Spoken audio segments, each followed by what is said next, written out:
भारत में शिक्षा के क्षेत्र में बराबरी लाने के लिए एक बहुत बड़ी नीति बनाई गई। मकसद था भेदभाव को जड़ से खत्म करना। लेकिन कहानी में एक ट्विस्ट आया। देश की सबसे बड़ी अदालत सुप्रीम कोर्ट ने अचानक इस पर रोक लगा दी। सवाल यह है कि ऐसा क्यों हुआ?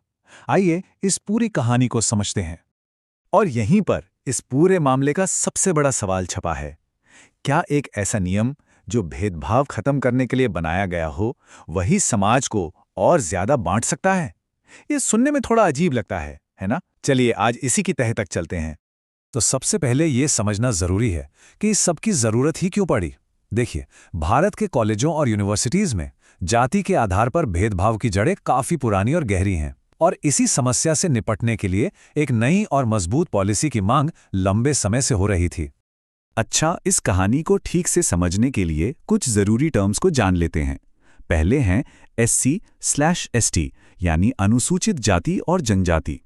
ये वो समुदाय हैं जिन्हें ऐतिहासिक वजहों से संविधान में खास सुरक्षा दी गई है। फिर आते हैं OBC यानी अन्य पिछड़ा वर्ग, जो सामाजिक और शैक्षिक तौर पर पिछड़े माने जाते हैं। और आखिर में है सामान्य श्रेणी यानी जनरल कैटेगरी, जिसमें वो लोग आते हैं जो इन तीनों में से किसी भी कैटेगरी में नहीं हैं। अब ये नीति कोई रातों रात नहीं बन गई। इसके पीछे एक लंबा सफर है।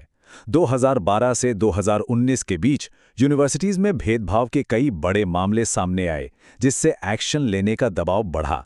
फिर जनवरी 2025 में सुप्रीम कोर्ट ने UGC यानी यूनिवर्सिटी ग्रांट्स कमीशन को नए नियम बनाने के लिए कहा, और ठीक एक साल बाद 13 जनवरी 2026 को ये नियम लागू कर दिए गए।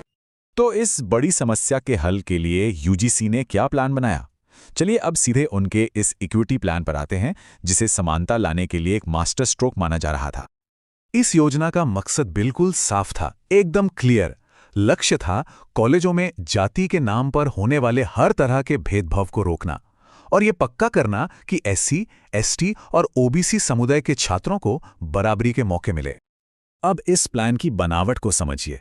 इसका मकसद सिर्फ खुलेआम होने वाले भेदभाव को रोकना नहीं था, बल्कि हर तरह के भेदभाव को, चाहे वो जानबूझकर किया गया हो या अनजाने में। इसे लागू करने के लिए हर कॉलेज में इक्विटी कमेटी, स्क्वाड और एम्बेसडर बनाने की बात थी। और अगर कोई नियम तोड़े तो सजा भी बहुत सख्त थी। स्टूडेंट को निकालने से लेकर कॉलेज की मान्यता रद्द करने तक की बात थी इसमें। और देखिए, शिकायतों पर एक्शन लेने के लिए एक बहुत ही तेज सिस्टम बनाया गया था। मतलब जैसे ही कोई शिकायत करता, 24 घंटे के अंदर कमेटी को मीटिंग करनी होती, 15 दिन में रिपोर्ट तैयार करनी होती, और अगले 7 दिनों के अंदर एक्शन लेना होता था। मकसद साफ था, इंसाफ में देरी ना हो। लेकिन जैसे ही ये नियम जमीन पर उतरे, एक जबरदस्त बवाल खड़ा हो गया। इन नियमों का इतना विरोध हुआ कि ऐसा लगा जैसे पूरा देश ही 2 हिस्सों में बंट गया है। तो यहाँ टकराव बिल्कुल साफ दिखता है। एक तरफ थे नियम बनाने वाले, जिनका कहना था कि हम SC, ST, OBC छात्रों को एक सुरक्षित माहौल देना चाहते हैं। वहीं दूसरी तरफ थे विरोध करने वाले, जिन्हें डर था कि इससे सामान्य श्रेणी के छात्रों के साथ भेदभाव होगा, समाज में फूट पड़ेगी, और लोग इन नियमों का गलत इस्तेमाल, मतलब पर्सनल बदला लेने के लिए भी कर सकते हैं।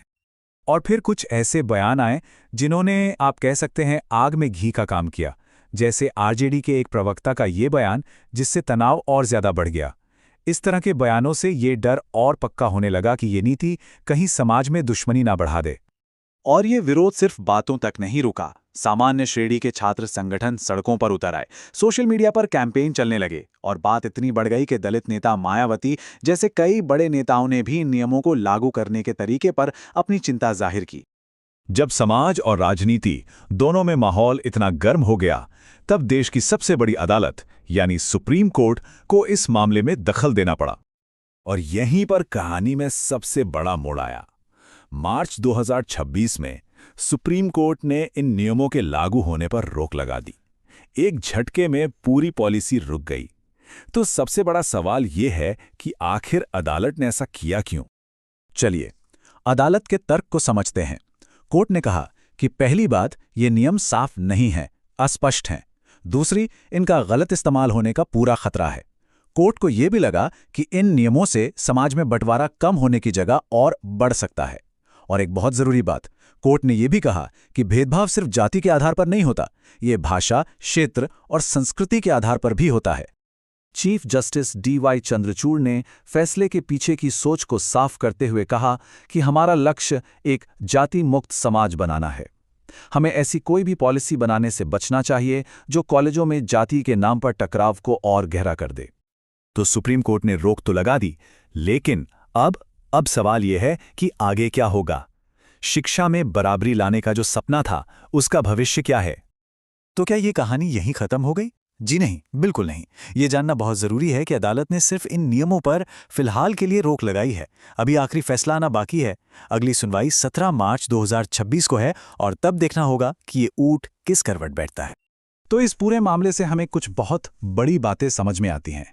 पहली, भारत जैसे विविधता भरे देश में सबके लिए अच्छी लगने वाली नीतियां बनाना कितना मुश्किल काम है। दूसरी, हमें एक ऐसा संतुलन खोजना होगा जिससे कमजोर की रक्षा भी हो और समाज में कोई नई दरार भी ना पड़े। और तीसरी, ऐसे मुश्किल सामाजिक मुद्दों को सुलझाने में हमारी अदालतों का रोल कितना ज्यादा जरूरी है। और आखिर में हम उसी सवाल पर वापस आते हैं जिससे हमने शुरुआत की थी। कोई भी देश समाज में बिना फूट डाले बराबरी का कानून कैसे बना सकता है? ये एक ऐसा सवाल है जिसका जवाब सिर्फ भारत ही नहीं बल्कि आज पूरी दुनिया खोज रही है। बराबरी और एकता, इन दोनों के बीच संतुलन कैसे बने, ये एक